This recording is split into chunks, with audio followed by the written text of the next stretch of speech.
Bismillahirrahmanirrahim. Okay, students, today we are going to study the critical appreciation of The Lost Star by G. Alana.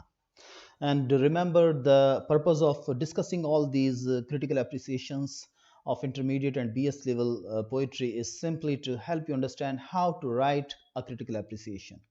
तो लिहाजा जब भी मुख्तलिफ concepts को मुख्तलिफ आइडियाज़ को इसके अंदर डिस्कस किया जाए तो आप जो है उस टेक्निक को फॉलो करने की कोशिश करें, उन आइडियाज़ को फॉलो करने की कोशिश करें जो कि इस क्रिटिकल एप्रिसिएशन को क्रिएट करने के दौरान, लिखने के दौरान जो है वो यूज़ की गई हैं। और अगर आपके पास एग्ज़ाम्स के दौरान जो है कोई इस किस्म का क्वेश्चन आ जाए जिसमें आपको कोई पोएम दी जाए या आपको खुद जो है किसी पोएम की क्रिटिकल एप्रिसिएशन लिखना पड़े, तो आप उस सूरत में पोएम की क्रिटिकल एप्रिसिएशन को खुद लिख सकें। So let's move forward students. यहाँ पर आज हमने जो पोएम का इंतखाब किया है वो है the lost star by G Allana. Lost star माने गुमशुदा सितारा, सितारा जो खो गया। और यहाँ पर जो सितारा खो गया है वो अगर आपने पोएम पढ़ी है तो वो यकीनन जो है वो एक ईमान का सितारा है, वो एक यकीन का सितारा है जो कि जी एलाना की ज़िंदगी में वो शो करते हैं कि कभी था, लेकिन वक्त गुजरने के साथ साथ जो है वो सितारा या वो ईमान की रोशनी जो है उनकी लाइफ से गायब हो गई। Let's go towards the substance of the poem. First of all, मैंने आपको पहले ही बताया कि जब भी आप किसी भी पोएम की क्रिटिकल एप्रिसिएशन को लिखेंगे तो आपने उसमें जो है substance, language, imagery, most important lines और साउंड इफेक्ट्स का जिक्र करना है कि ये एलिमेंट्स जो हैं इस पोएम के अंदर किस तरीके से यूज हुए हैं और इन सब का एक कंबाइंड इफेक्ट जो है वो क्या हम पर होता है जब हम इस पोएम को पढ़ते हैं। So let's go to the substance of this poem first of all, students. And the substance says that The Lost Star, an awe-inspiring and mystical poem by G. Alana, presents two different states of man. Awe-inspiring means बहुत ही एक रोब तारी कर देने वाली poem है ये। इसका जब आप इसके पूरे वर्ड्स और पूरी मीनिंग्स के साथ इस पोएम को आप रिसीव करते हैं तो आपको आइडिया होता है कि ये तो एक बहुत बड़ा मैसेज है, एक बहुत ही ज़बरदस्त ख्याल है जो कि इस पोएम के अंदर जो है शायर ने पेश किया है और इससे आपके ऊपर एक इस पोएम का एक रोब जो है वो तारी होता है। और that is why the word awe inspiring has been used over here. And mystical poem यानी कि एक सूफियाना नज़म है जो कि इंसान और खुदा के रिलेशंस के हवाले से जो है वो बात करती है। So here G Allana presents two different states of man. दो मुख्तलिफ हालतें इंसान की जो है यहाँ पर पेश की गई हैं। One in close relation with Allah and the other remote from Allah. Remote का मतलब दूर। And describing his own spiritual experience, the poet says that in the starting phase of his life, when he was in close affinity with God, he felt the infinitude of God in his infinite entity. Entity का मतलब है हस्ती, तो infinite हस्ती means एक महदूद हस्ती. So when he was in close affinity with God, affinity का मतलब कुर्बत, रिश्ता, नजदीकी, जब वो खुदा के बहुत ही ज्यादा करीब था, वो इनफाइनाइट जो कि गॉड से रिलेटेड है, वो उसको अपनी हस्ती के अंदर भी महसूस करता था कि मैं भी जो हूं एक लामुतनाही और जो है मेरी भी ज़ात की जो है वो कोई इंतहा नहीं है। जैसा कि अल्लामा इकबाल ने फरमाया कि खिरदमंदों से क्या पूछूं कि मेरी इब्तदा क्या है, मैं तो इस सोच में रहता हूं कि मेरी इंतहा क्या है। तो यानी कि जब आपका रिश्ता खुदा से हो जाता है तो आपको अपनी ज़ात के अंदर भी जो है एक इन्फिनिटी जो है वो नज़र आती है कि मेरी भी जो है हद जो है वो कहाँ तक है। तो he felt the infinitude of God. Infinitude का मतलब लामुतनाहियत, गैर महदूद होना। तो जैसे खुदा की ज़ात जो है वो गैर महदूद है, तो वैसे ही इंसान की जो हस्ती है, इंसान के अंदर की जो दुनिया है वो भी जो है वो गैर महदूद है। और this union elated his spirit and revealed upon him the existence of an endless cosmos in him, before which the world seemed to him petty and unimportant. तो जब ये यूनियन, जब ये रिश्ता खुदा के साथ आपका हो जाता है तो इट इलेट्स योर स्पिरिट। इलेट का मतलब होता है खुशी अता करना, बुलंदी अता करना। तो this union elated his spirit, उसने उसकी रूह को एक बुलंदी दे दी। And revealed upon him the existence of an endless cosmos, एक लामहदूद कायनात उसको अपने अंदर जो है नजर आई। In him before which the world seem to him petty and unimportant, जिसके सामने उसको अपने इर्द गिर्द की दुनिया जो है वो बहुत ही ज्यादा छोटी, पैटी का मतलब छोटी, और अनइम्पॉर्टेंट लगी। यानी कि उसे लगा कि असल तो वो दुनिया है जिसमें मेरा रिश्ता अल्लाह के साथ हो जाए, और ये दुनिया जिसमें मेरा रिश्ता इस दुनिया से हो गया तो मैं फिर इस दुनिया की तरह जो है महदूद हो जाऊंगा। So lihaza this union elated his spirit, but after drifting away from Allah he felt himself an insignificant atom in a chaotic cosmos. Drift away का मतलब होता है आहिस्ता आहिस्ता दूर हो जाना. So after drifting away from Allah he felt himself an insignificant atom. अब उसे लगा कि मैं तो एक जब वो खुदा से दूर हुआ तो उसे लगा कि मैं तो एक जर्रा बेनिशां हूं और मेरी जात जो है उसकी जो है कोई अहमियत और कोई वक़्त ही नहीं है अगर वो खुदा से दूर हो जाए. So he felt himself an insignificant atom in a chaotic cosmos. और यही वो नजरिया है जो कि साइंसदान जो हैं वो इंसानों के बारे में देते हैं. कैओटिक कॉस्मोस का मतलब क्या हुआ यहाँ पर कि बहुत साइंसदान जो हैं वो इस कायनात को जो है वो कैओटिक भी समझते हैं कि उनको समझ नहीं आता है कि ये कायनात क्यों तख्लीक की गई है और इसके अंदर ये जो साइमेट्री है, जो पर्पस है चीज़ों के अंदर, ये किस चीज़ की तरफ इशारा करता है. यानी कि वो आंख जो कि उनको खुदा की तरफ ले जाए, जो कि उनको खुदा की बुलंदी उनके ऊपर जो है वो वाज़ेह कर दे, अल्लाह ताला ने वो आंख जो है शायद उनके ऊपर बंद कर दी है. तो जैसा कि अल्लामा इकबाल फरमाते हैं कि दिल बीना भी कर खुदा से तलब, आंख का नूर दिल का नूर नहीं. तो दिल का नूर जब तक ना मिले तो बाहर का इल्म जितना भी आपको मिल जाए उससे कोई फायदा नहीं होता है. तो साइंसदानों ने, बहुत सारे साइंसदान हैं इस दुनिया के अंदर जिन्होंने कायनात के बहुत बड़े बड़े राज खंगाल लिए, बहुत बड़ी बड़ी जो है हकीकतों तक इस कायनात की पहुंच गए, और इंसान की चाहे वो केमिस्ट्री हो, फिजिक्स हो, बायोलॉजी हो, एस्ट्रोनॉमी हो और कोई भी साइंस का इल्म हो, लेकिन उसके बावजूद जो है बहुत से साइंसदान हैं वो अभी भी अल्लाह की ज़ात के जो है वो मुनकिर हैं. तो लिहाजा क्या है कि उनके लिए जो है all this is extremely chaotic. Chaotic का मतलब जिसका कोई माने ना हो, जिसके अंदर कोई तरतीब ना हो. लेकिन क्या है कि एक जी रूह, एक ऐसा आदमी जिसके पास दिल बीना है, जिसको अल्लाह ताला ने जो है अपना नूर अता फरमाया है, तो वो इस इल्म से जो है अल्लाह की ज़ात का इरफान हासिल करता है. तो he feels that someone has drugged his soul. अब ये जब कैफियत उसके अंदर पैदा हो गई after getting remote from almighty Allah, तो he feels that someone has drugged his soul. तो उसे लगा कि किसी ने उसकी सोल को जो है ड्रग कर दिया है, यानी कि वो जो प्योरिटी थी उसकी सोल के अंदर उसमें मिलावट कर दी है. ड्रग का मतलब ही होता है मिलावट कर देना. And has deprived him of his spiritual light. और इससे उसकी जो स्पिरिचुअल लाइट है वो छीन ली है, महरूम कर दिया है. डिप्राइव का मतलब महरूम कर देना. Now he is unable to recognize and acknowledge the irrefutable and ultimate realities of the universe. और ऐसा ही होता है कि उसके बाद जितना भी इल्म आ जाए, अगर खुदा का नूर आपके पास नहीं है तो फिर क्या है कि जो इररिफ्यूटेबल और अल्टीमेट रियलिटीज हैं इस कायनात की वो आपके ऊपर आश्कार नहीं होती हैं. तो इररिफ्यूटेबल का मतलब जिन्हें झुटलाया ना जा सके, और अल्टीमेट का मतलब जो कि दायमी और अबदी सच हो, उनके बाद जो है कोई आखिरी बात कही ना जा सके. तो जो हरफ आखिर जो बातें होती हैं तो they are called ultimate realities of the universe. Because of this contumacy and stubbornness, he feels himself a damned person wandering in the visionary world of philosophy and skepticism for the search of that divine primeval spark that irradiated his heart, mind and soul and gave him a true sense of life. So what is happening that after being drugged by skepticism, वो जो doubt का element उसके अंदर आ गया और जो है फजूल के सवालात करने की जो उसकी नेचर बन गई, जदीद इल्म हासिल करके फलसफे का और दूसरी चीज़ों का, तो उसके नतीजे में क्या हुआ कि अब उसके अंदर एक स्टबर्ननेस आ गई है. स्टबर्ननेस का मतलब क्या है कि जिद्दीपन होना. कॉन्ट्यूमेसी का मतलब भी होता है सरकशी या जिद. तो बिकॉज ऑफ दिस कॉन्ट्यूमेसी, इस सरकशी की वजह से, इस स्टबर्ननेस की वजह से ही feels himself a damned person. तो वो जो एक सुकून है दिल का वो उसका जो है वो उससे छिन गया है और वो अपने आप को जो है एक मलऊन, एक डैम्ड पर्सन जो है वो समझता है जो कि भटक रहा है. वॉन्डर का मतलब भटकना. विजनरी वर्ड्स के अंदर, ख्यालों की दुनियाओं के अंदर, visionary words of philosophy and scepticism. Scepticism का मतलब भी होता है शक की फिलॉसफी, जिसमें हर चीज को जो है शक से देखा जाता है. लेकिन अल्लाह की जात का इल्म जो है वो तो यकीनी इल्म है, और उसके ऊपर जो शक करेगा वो यकीनन जो है उसका दिल का सुकून जो है वो उससे छिन जाएगा. So he is for the search of that divine primeval spark. वो जो शोला था और वो जो एक यूं समझे कि प्राइमिवल स्पार्क था उसकी रूह के अंदर, दैट इरेडिएटेड हिज हार्ट, जिसने कि उसके दिल को मुनव्वर किया हुआ था। इरेडिएट का मतलब क्या होता है? रोशन करना, मुनव्वर करना।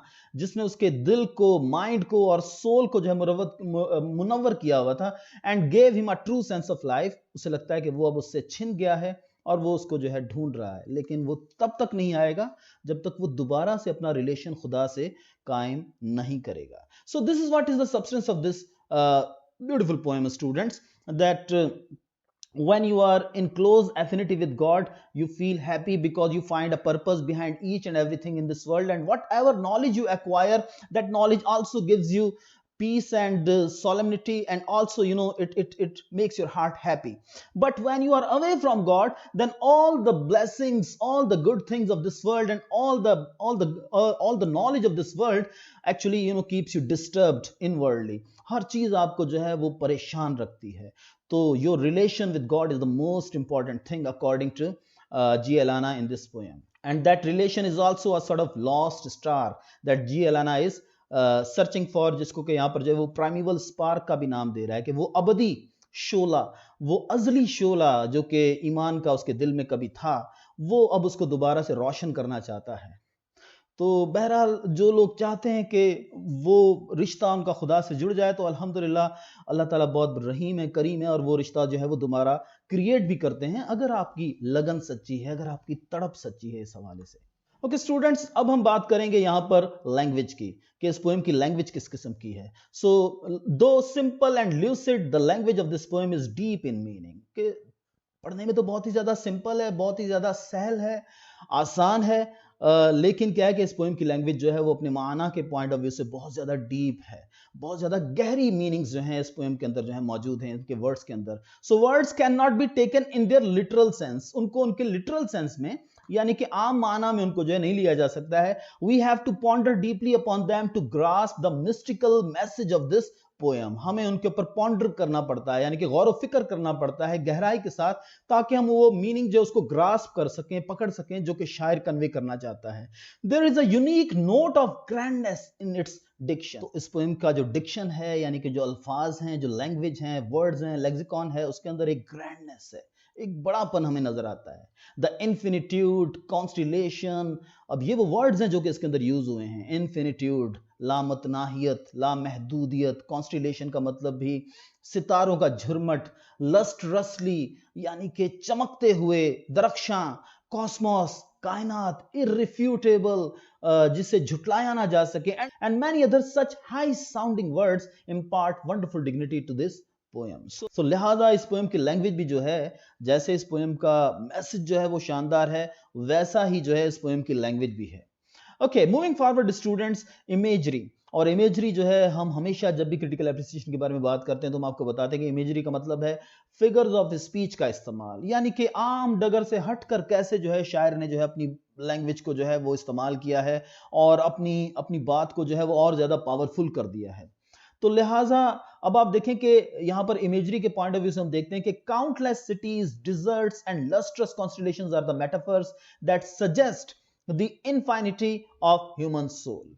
तो यहां पर जो है ये जो काउंटलेस सिटीज का वो जिक्र करता है कि मुझे अपने अंदर नजर आए, डिजर्ट्स मुझे कई सहरा नजर आए, एंड लस्ट्रस कॉन्स्टिलेशंस और मुझे चमकती हुई कहकशाएं अपनी जात के अंदर नजर आई। When I was in close affiliation with God, जब मैं खुदा के साथ जो है कुर्बत में था, तो दे आर दी मेटाफर्स, ये वो मेटाफर्स हैं जो कि सजेस्ट करती हैं इंसानी रूह की इंफिनिटी को, कि इंसानी रूह जो है जब वो जो है वो लामहदूद है। तो again when the soul is in connection with God, it is also infinite, it is also लामहदूद। Again the metaphors of insignificant atom and chaotic cosmos symbolize a person who is spiritually ruined। ruined का मतलब तबाह बर्बाद हो जाना। तो ये जो वर्ड्स हैं, जैसे कि एक इनसिग्निफिकेंट एटम में अपने आप को महसूस करता हूं, या एक कैओटिक कॉस्मोस के अंदर, तो ये सिंबलाइज करते हैं, ये शो करते हैं किस चीज की अलामत है। ये सिंबलाइज का मतलब अलामत होना। So they symbolize a person who is spiritually ruined, एक ऐसा आदमी जो कि खुदा से जब उसका रिश्ता टूटा तो वो रूहानी तौर पर जो है तबाह बर्बाद हो चुका है। लिहाजा ना दिल का सुकून है, ना जहन का सुकून है। In the fourth stanza, the word irrefutable the image of the Almighty are the examples of metonymy that stands for God and human respectively. Fourth stanza के अंदर जो है irrefutable वर्ड्स जो हैं जैसे कि irrefutable है, और the image of the almighty जो है, इमेज ऑफ द ऑलमाइटी से मुराद जो है खुदा की जात, और are the examples of metonymy, ये मेटोनिमी की मिसालें हैं। मेटोनिमी का मतलब होता है नाम तब्दील कर देना किसी चीज का, और लिहाजा ये मेटोनिमी की कुछ एग्जांपल्स हैं that stand for God and human respectively, जो कि इंसान और खुदा को जो है ना वो सिंबलाइज करती हैं। जो चौथी अहम बात है स्टूडेंट, जब हम पोएम को डिस्कस करते हैं वो है उसका साउंड इफेक्ट, कि जब हम उसको पढ़ते हैं तो सुनने में वो पोएम जो है वो कैसी लगती है, उस हमारे ऑडिटरी सेंसेस के ऊपर जो उसका क्या असर होता है। So the poem is composed in blank verse, patterning of stanzas is not consistent, लिहाजा पोएम जो है वो ब्लैंक वर्स में लिखी गई है, और जो स्टेंजाज की जो पैटर्निंग है वो कंसिस्टेंट नहीं है। Lines are free flowing and lucid to utter, और ये बहुत ही फ्रीली और फ्लुएंटली जो है लाइंस जो हैं हम पढ़ते जाते हैं जैसे जैसे हम जब हम इस पोएम को पढ़ते हैं, and they are very lucid to utter. Utter का मतलब किसी लफ्ज का जुबान से निकालना। So we don't find any difficulty in reading this poem in a flow and rhythm. A pause at their end helps us to ponder deeply upon the message of the poem. तो हर जगह पर जो एक pause आता है हर line के and में, तो वो जो है हमें थोड़ा सा जो है ये सोचने पर मजबूर करता है कि ये जो लाइन मैंने पढ़ी है इसका मतलब क्या है। So some lines are long and some small. This is because poet wants to present his ideas in the most emphatic way. So whenever he thinks it appropriate, he shortens the line. तो जहां कहीं भी जो है वो महसूस करता है कि उसे अपनी लाइंस को शॉर्ट कर देना चाहिए, वहां पर शॉर्ट कर देता है, और जहां भी उसको महसूस होता है कि मैंने जरा तफसील से बात करनी है तो वो जरा लंबी लाइन यूज करता है। So that's how, I mean, the sound effects of this poem are that the poem is very fluent, very easy to read, and at the end of every line there is a pause that helps us to understand what was the message of this poem. And the poem is written in blank verse style, and the patterning of these stanzas, pattern का मतलब होता है जो तरतीब है stanzas की वो बड़ी ही, यानी कि एक ही किस्म के अंदाज में सारे स्टैंजाज नहीं लिखे गए, वो मुख्तलिफ हैं। Well, coming to the last point of the critical appreciation students, that most striking lines का अब हम जिक्र करते हैं। So the lines of the first two stanzas wonderfully point out the eternity and immensity of human soul. जो first two stanzas की lines हैं, they actually point out the eternity and immensity of human soul. इंसानी soul की जो eternity है और immensity है उसको जो है वो वाज़ेह करती हैं। Point out का मतलब वाज़ेह करना। They also portray the irradiated state of our inner selves if we are nearer to God. और ये पोर्ट्रे करती हैं कि हमारी क्या हालत होती है, हम जो है किस कैफियत में होते हैं, किस खुशी की कैफियत में और वज्द की कैफियत में होते हैं when we are close to God, जब हम खुदा के करीब होते हैं। And because of their rich meaning and ecstatic impact, they are certainly the most striking lines of this poem. So this point of view से जो beginning है इस poem की वो बहुत ही ज़्यादा शानदार है, लिहाजा जो शुरू की लाइनें हैं इस poem की वो वाकई ही जो है most striking lines जो हैं वो कही जा सकती हैं। But students remember it varies from person to person. हो सकता है कि मुझे शुरू की लाइनें बहुत अच्छी लगी हो तो मैंने ये बात कह दी हो, आपको अगर कोई और लाइनें अच्छी लगी हो तो आप उनके बारे में जो है यहाँ पर बात करेंगे, और आप रीजन भी यहाँ पर लिखेंगे कि आपको क्यों वो लाइनें जो है बहुत ज्यादा अच्छी लगी हैं। साउंड इफेक्ट्स में भी जो है अगर आपको जो है कोई खास बात पता लगती है सिलेबल्स के पॉइंट ऑफ व्यू से कि भाई एक्सेंटेड सिलेबल्स कैसे यूज हुए हैं, अनएक्सेंटेड सिलेबल्स कैसे यूज हुए हैं, तो आप उनका इजहार भी जो है यहाँ पर जो है कर सकते हैं।